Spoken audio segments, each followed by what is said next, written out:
It's on the parking Yeah. lot. Yeah, we like, Yeah, we spotted it. But you know who showed up? This is out.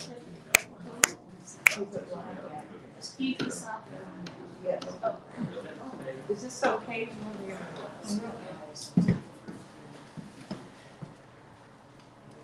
Are you good sitting? You don't have to worry about that serious photography. And make sure we don't move. I don't want to miss something. This is quite ingenious.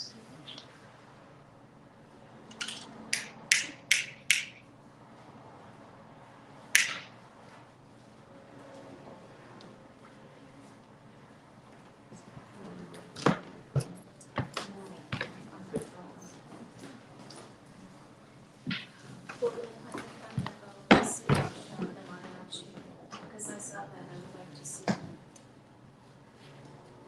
You don't have to feel it. Yeah. No, not before, at the walls. How much is it?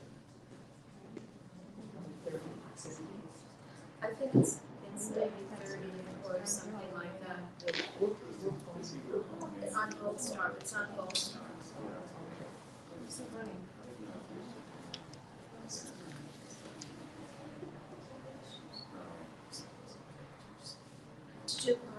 Did you park in the lot? Where did you park?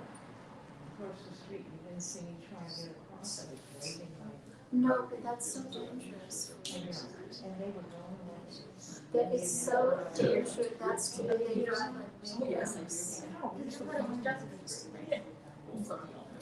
Yes. And then they were going in corner. So we are.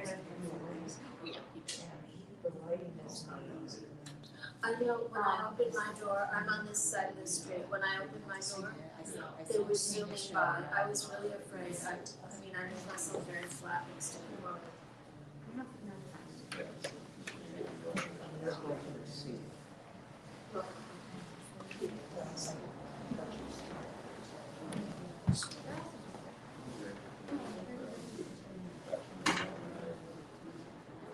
We all are courageous people.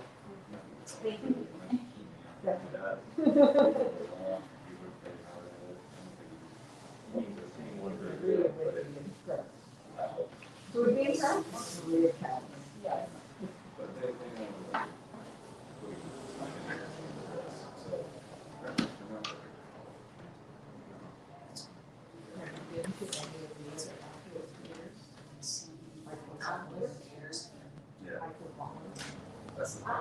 Are they doing some outside?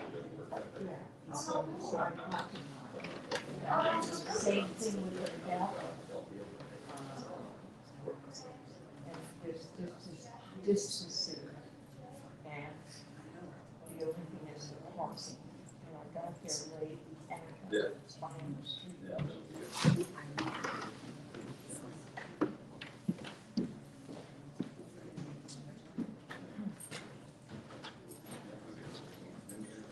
You know, this is like the 18th century when they had the salons. Oh, yeah.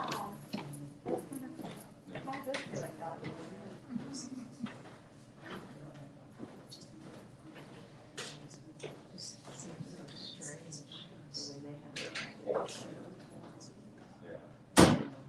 I'm actually quite shocked that they're showing all the things.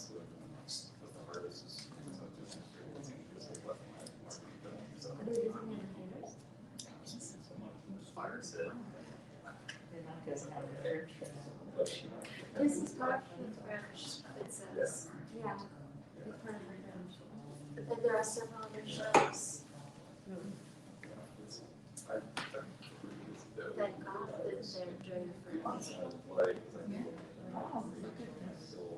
My God, we had it in our land.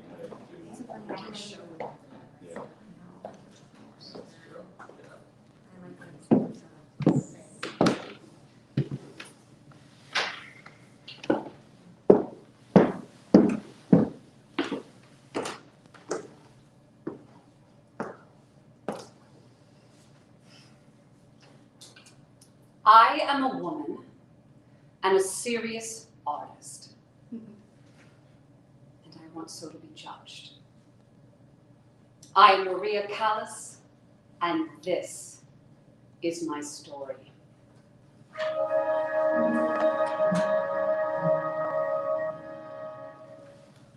Oh mio bambino caro, mi piace bello,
Only when I sing do I feel loved.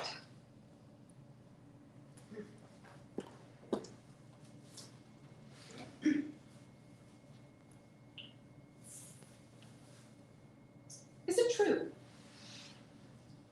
Is it true, Mr. Wallace, that I sing like no one else? I don't know. You see, the one who sings does not have the same perception as the one who's listening. Well, I do recognize my voice among all others. I recognize the way I sing.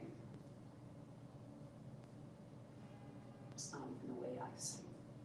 It's the universe that I have, that I bring along when I sing. It's like the way one walks or writes. Each of them is different.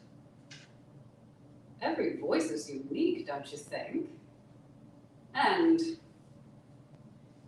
while I don't like my voice very much, I've become able to accept it.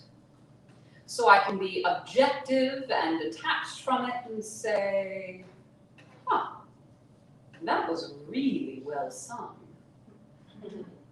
Or it was nearly perfect. I say nearly perfect because perfect doesn't exist. I want my singing to be perfect. Let me tell you a story. A long time ago, I was recording one of the arias from Macbeth. When I arrived to record the aria, my voice was in really good shape. I was coming off a month of rest, and I felt I sang this aria perfectly. Or so I thought. So I went to the room where my colleague was, and I said, there's nothing bad you can say about this recording from a vocal point of view. He said, all right, sit down, listen to the recording, and tell me what you think. I was stunned. How could he say that?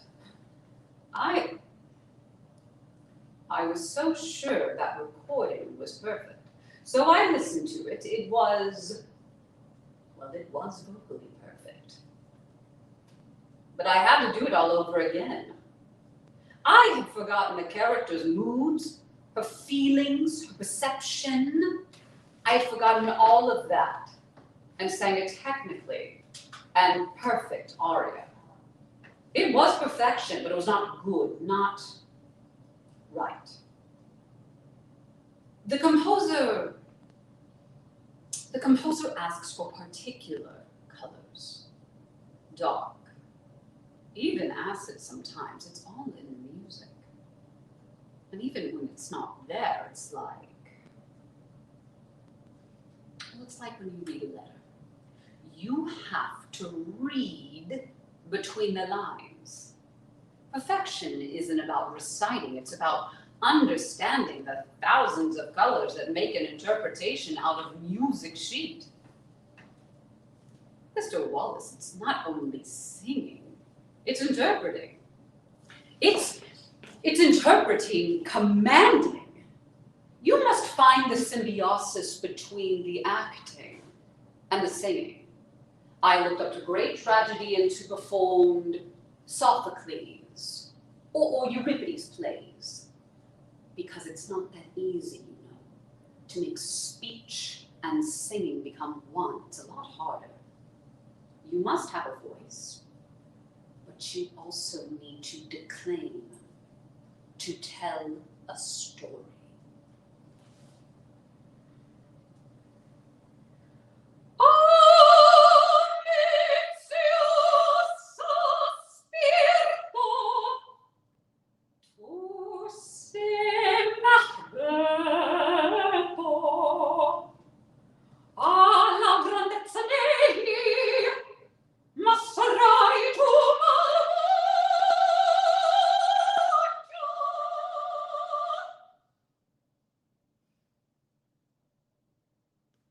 Yes, Mr. Wallace, I was at one stage of my career a very heavy woman.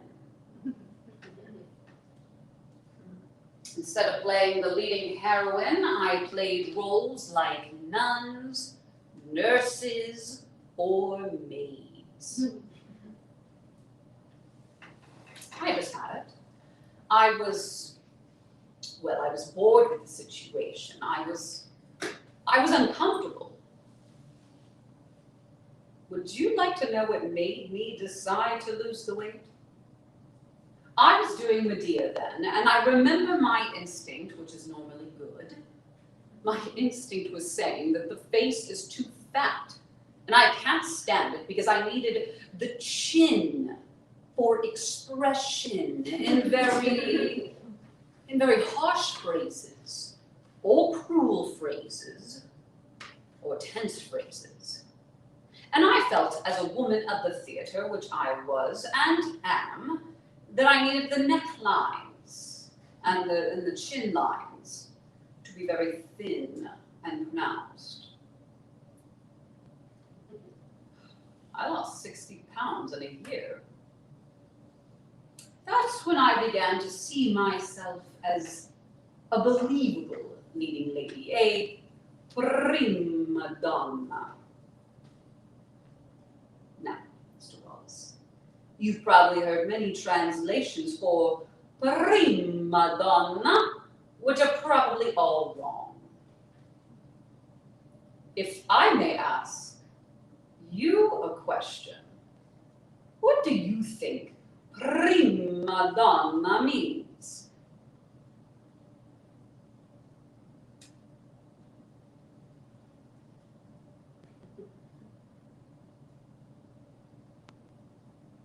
Well, I'll tell you. Prima donna is the leading role of an opera or a play. Prima donna literally means first woman. But you see, being a prima donna is something I'm really proud of. It means you've accomplished your mission. You perform your role well, and that's something to be proud of. Well, Mr. Wallace, it's a whole. You have to be well-dressed, to look good, to feel good. And that's how you get in your role. That's why I condemn fat singers. I used to be fat back in the days, and believe me, I was not feeling good at all. The public will enjoy it more when you're portraying a role like Violetta in La Traviata. And that's why the very first representation of La Traviata in Venice was a complete fiasco. Well, when the prima donna began coughing in the third act, the public was laughing. Well, that happened back in the days because the public already didn't find these women credible as performers. So you see, it's a duty. It's your duty to resemble the character you're portraying on stage. Mr. Wallace, you can't portray a beautiful young woman if you're enormous.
Journalists write whatever nonsense they want to about prima donnas.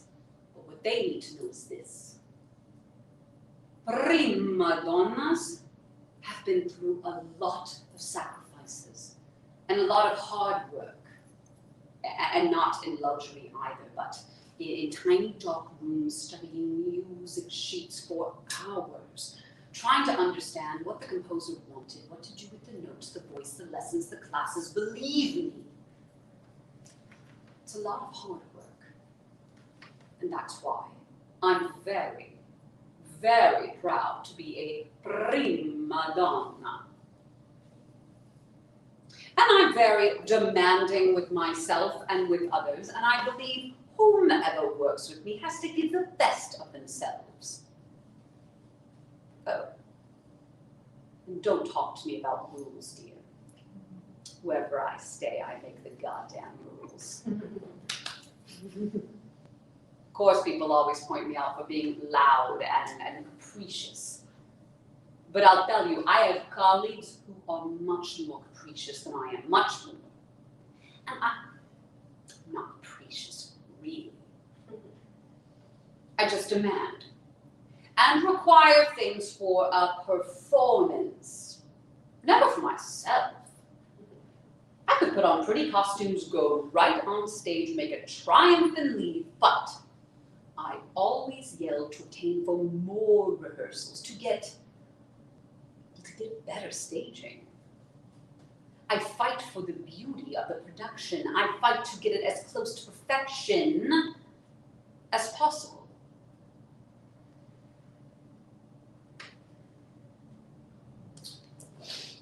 It's a good question.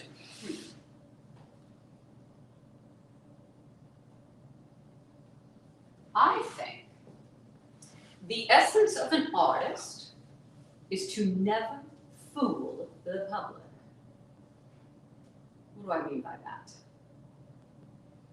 Well, my fans had a fondness for me because I gave them truth. Not that you men like the truth, but I gave them truth. I've never cheated, and I've always tried to respect the composer in whatever role I should portray. And as time went by, the public respected me for that. And that's the only way you can judge a career through time.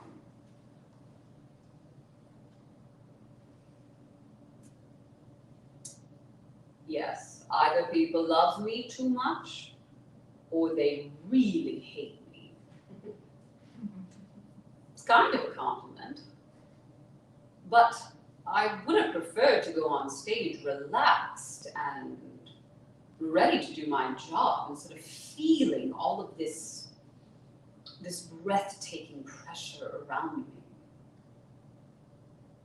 What are they expecting from me? I'm only a human being, and I'm doing my best.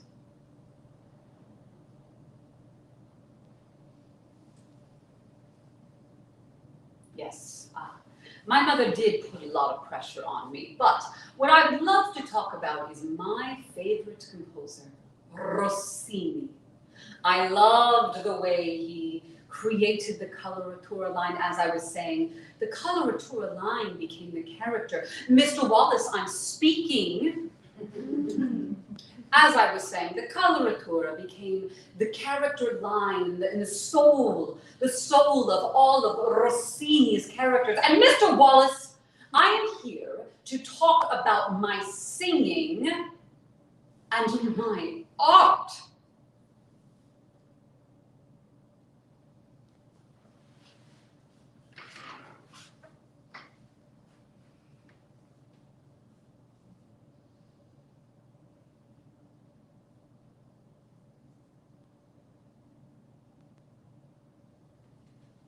I have had a very successful operatic career.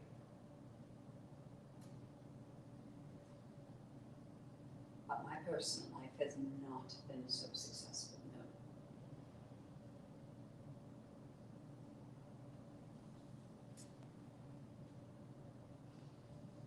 Started with my mother.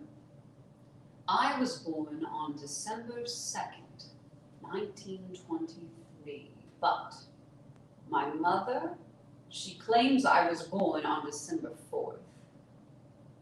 She could not look at me until then. She was so disappointed that I wasn't a boy.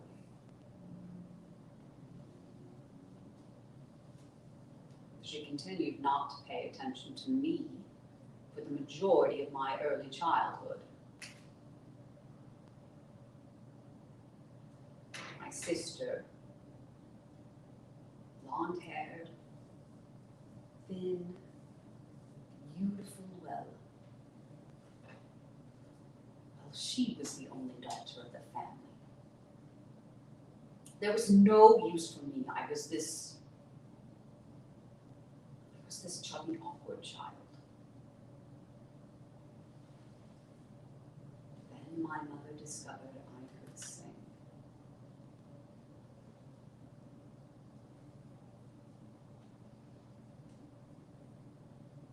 And my mother admired women like Shirley Temple. She dreamt of glory. I didn't have a chance. One should always let their children decide for themselves. My mother decided I had to become an opera singer. She lied about my age to get me into the conservatory in Athens.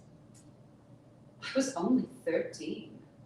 So I said, Mother, I never called her Mom. Back in the days, you have to treat your parents with the utmost respect. I never called her Mom. I said, Mother, if I manage to get that scholarship, then I will keep studying music. But If I do not get that scholarship, then I will stop and I will do something else. You see, I was so sure I was not going to get that scholarship. I was so certain of it. It seemed impossible to me, but year after year, they kept granting me that scholarship. I didn't have a choice. I had to keep studying music.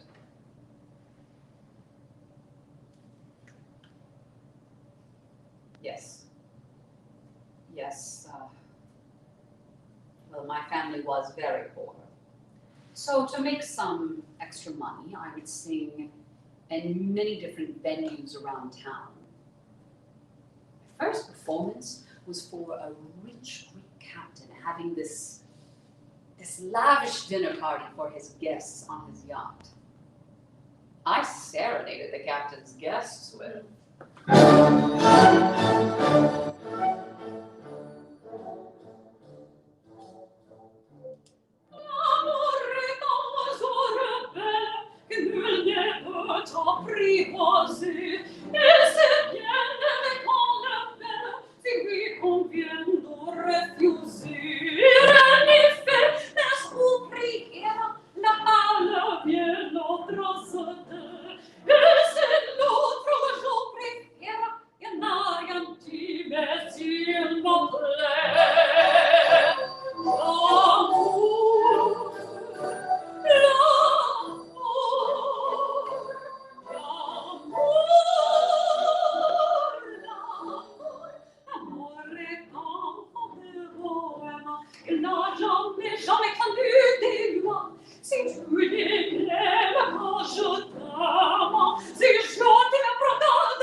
the captain gave me my first doll.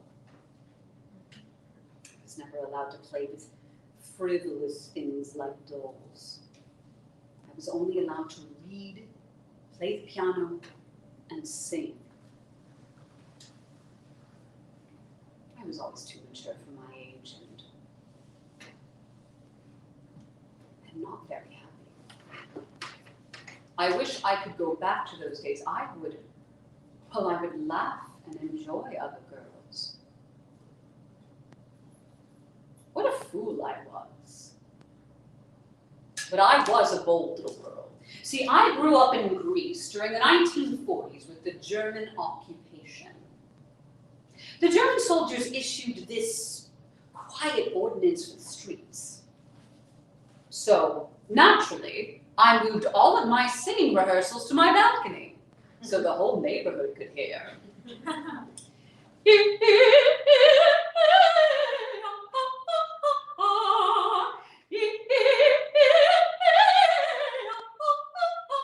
One more.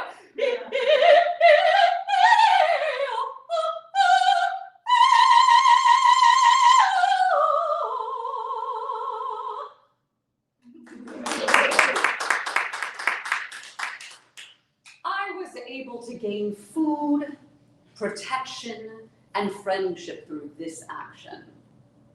Specifically, an adorable Italian soldier. He'd wait outside my window, right around the time I would return home from the conservatory. sing his favorite arias in exchange for food and conversation. He was my first real friend. He loved my voice. He said it reminded him of home. He would always request Rossini as well. He had good taste.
Is probably the most important role I'll ever sing.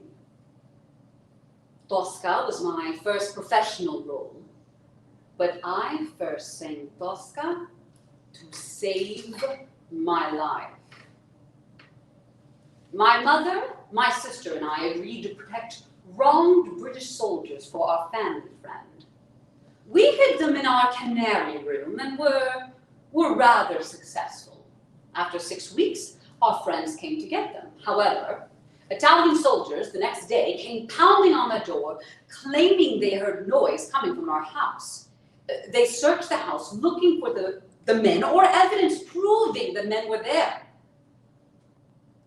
There was a letter written to the wronged British soldiers that I attempted to hide with my foot. However, they entered. Guns pointed at me. I was scared out of my mind.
They were so moved by my singing that they forgot about the wronged British soldiers and asked for more music. They returned the next day. Instead of pounding on the door, they knocked. this time offering loaves of bread, salami, pasta, and asked for more music.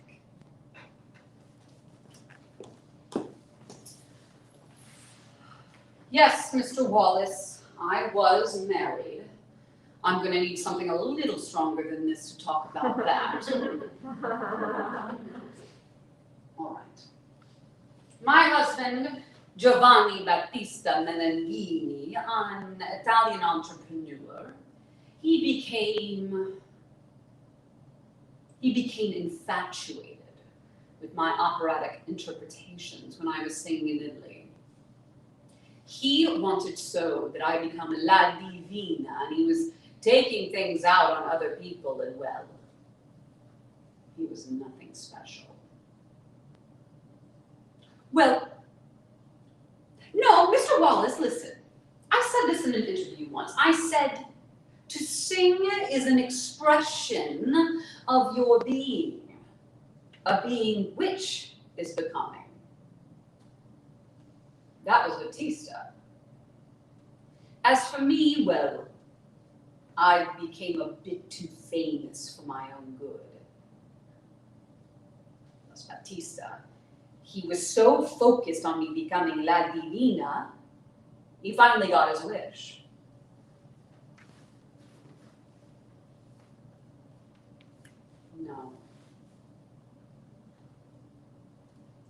No, my mother and I were not well off.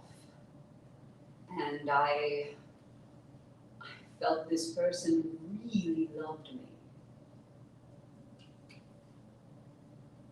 But I'm afraid he loved what I represented. It was a very unfortunate episode in my life.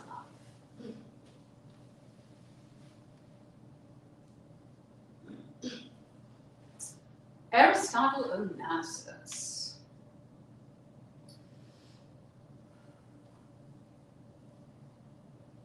Ari saw me sing in Paris and eventually invited my husband Battista and I on his yacht, the Christina, for the weekend.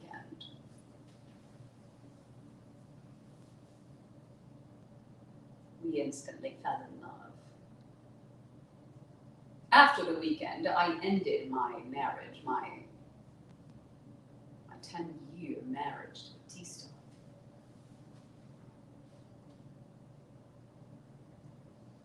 No, Mr. Wallace. Mr. Onassis and I, we led a wonderful life together. We both understand each other. I don't regret any bit of it. Well, would you like to know what I do regret? I regret when I stopped singing. Evidently, he didn't like me to sing, so I sang rarely for a couple of exclusive concerts here and there. He did not care for opera.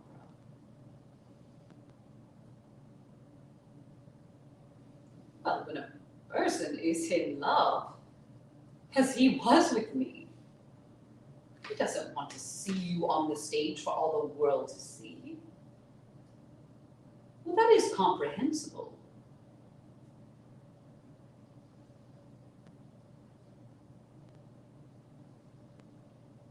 There was something about him. I can't explain it. Except when I met Ari, so full of life, I became a different woman.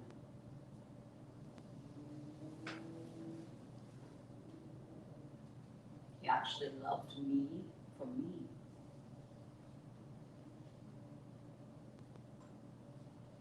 I didn't have to sing. So I sang rarely.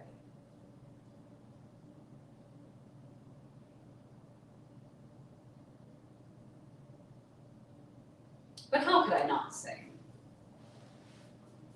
After much pleading and begging, I made my return to the operatic stage in the role of Tosca, at the Met. Tosca was the comeback that I desperately needed.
Some glowing reviews for my performance.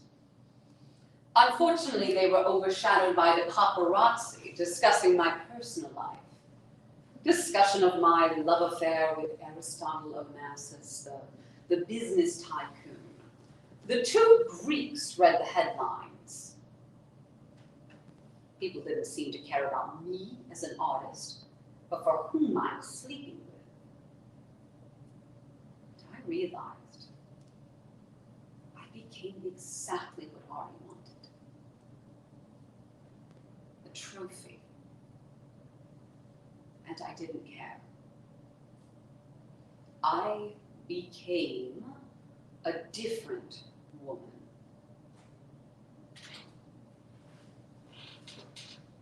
Mr. Wallace, Mr. Onassis hated opera.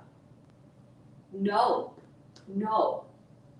Mr. Onassis would go out of his way to humiliate me. I have exceptionally weak eyes.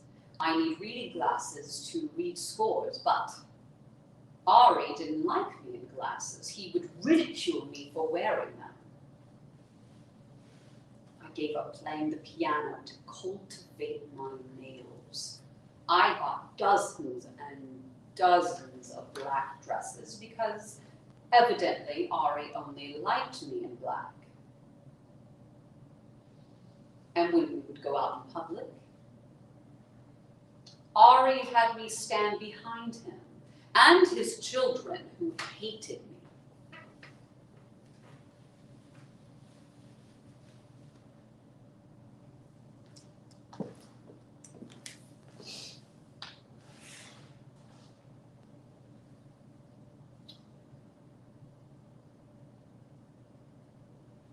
Jackie Kennedy, I don't know. I'm sure she is a lovely woman. I just don't know.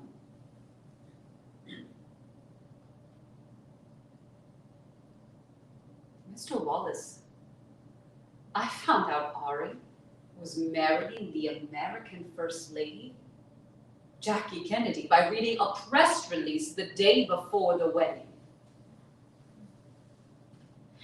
I gave up everything for him. Everything. No. Mr. Onassis is still a friend. No, he didn't leave me. He didn't go. We just assumed I would resume my own life. I would be happy to see him under any circumstance.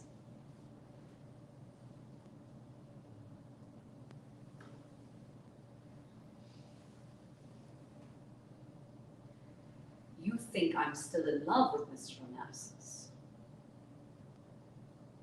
Well, at a certain stage, both of us are probably still in love. We led a beautiful life together. We both understand each other.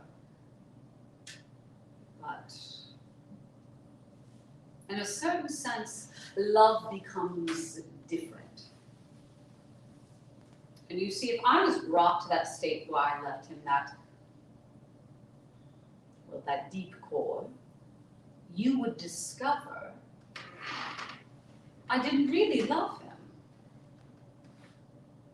I had a husband and a lover, and that's it.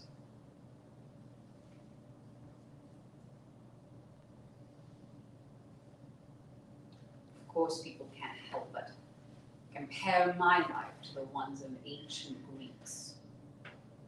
But the difference between me and ancient Greeks is this. I don't cry on tragedies until they happen.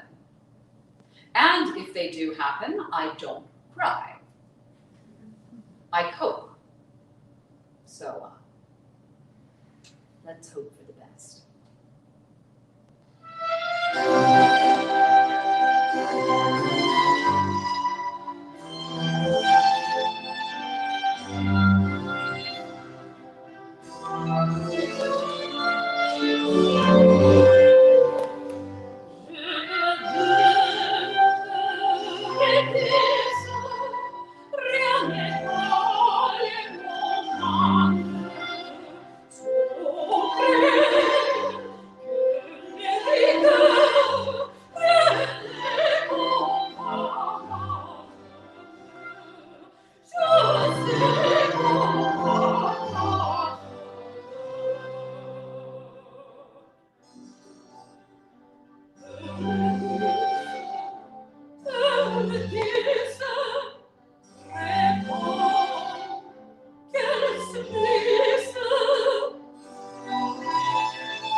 I don't search anymore. I'm at peace with myself, and I accept myself as I am, with my limits, with my advantages. I've made the proper decisions.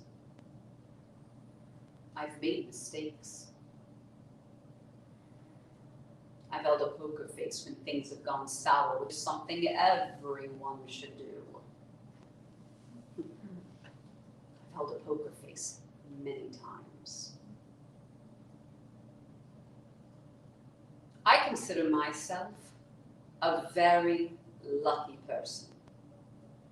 From nothing, with no favors asked, I became exactly what the public wanted me to become, which is extremely rare. The pains in my life have only helped me serve the music better. That was my life, and I've come to revere it. So should you. The life of an artist. Music, like any other art form, literature, theater, painting, is born from misery. It's a suffering. Well, there are great examples. Mozart, who died young and penniless. Beethoven, deaf and alone. Even Verdi, he buried his children. However, when music fails to agree to the ear, to soothe the ear, the heart, and the senses well, then it has missed its point.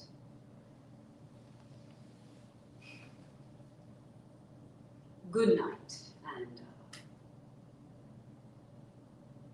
goodbye, Mr. Wallace.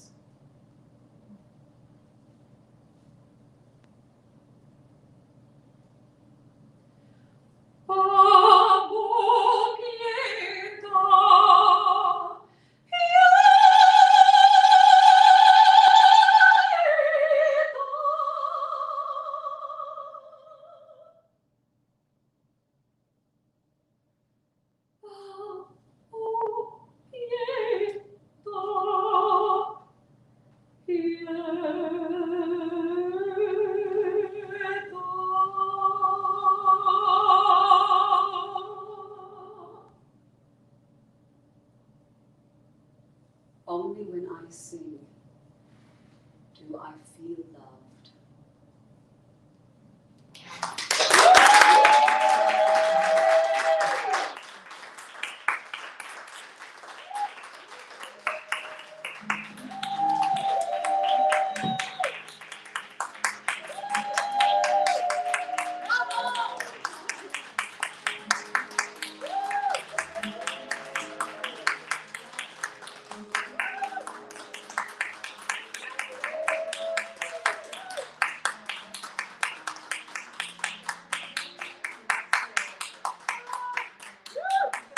Thank you so much for coming to La Divina, the last interview, Maria Callas, here at the Hollywood Fringe Festival, opening night. Woohoo!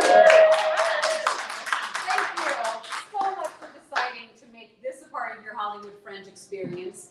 If you love the show, blab about it to your friends and your friend's friend and put it all over your social media, And if you hated it, I think it's time for a social media cleanse. It's awful. But seriously, thank you so much. From the bottom of my heart, it means the world. And spread the word. Grazie mille.